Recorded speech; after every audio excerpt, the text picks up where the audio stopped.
কেন্দ্রীয় বাজেটের বিরুদ্ধে সোমবার দুপুরে বিশালগড় অফিস টেরায় সিপিআই মহকুমার কার্যালয়ের সামনে সিপিআইএমের প্রতিবাদ সভা ও মিছিল অনুষ্ঠিত হয়।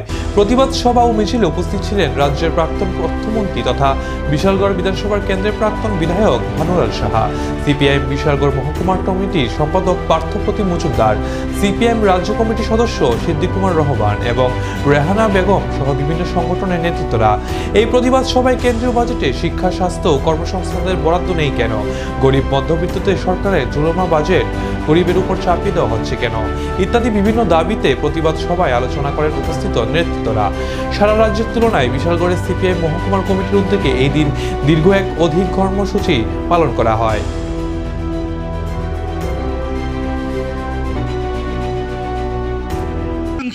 সবচাইতে বেশি ধনী যারা সম্পদের 60% আজকে তাদের হাতে কুক্ষিগত। এটা আমাদের কথা না, অক্সফাম বলে আন্তর্জাতিক স্বীকৃতিপ্রাপ্ত যেই সংস্থা যারা এই বিষয়ে গবেষণা করে এই 24 সালের তারা রিপোর্ট দিয়েছে 26 তারিখ, তাতে দাঁড়িয়ে এই পরিষ্কার চিত্র ফুটে রয়েছে যে ভারতবর্ষ হচ্ছে ধনীদের স্বার্থবাহী নীতি এই দেশে কার্যকর আছে। সেখানটায় দাঁড়িয়ে আমরা সবার কাছে অনুরোধ করব যে আজকের দিনে দলের বিষয় নয়, ভারতবাসী হিসাবে ভারতবাসীর সমস্ত অংশের মানুষের উপকার করতে হলে আজকের দিনে কেন্দ্রীয় বাজেটের বিরোধিতা করা চাই।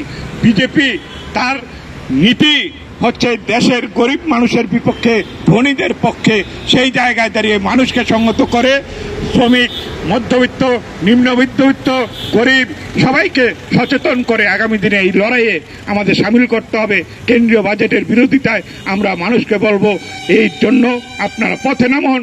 বামপন্থীরা তাদের চিরকালীন যে দায়বদ্ধতা, মানুষের জন্য কাজ, মানুষের জন্য বাজেট, তার জন্যই আমাদের এই লড়াইয়ে আপনারা পাশে থাকবেন এই আবেদন রেখে আমার আলোচনা এখানটা শেষ করলাম। ইনকলাব জিন্দাবাদ।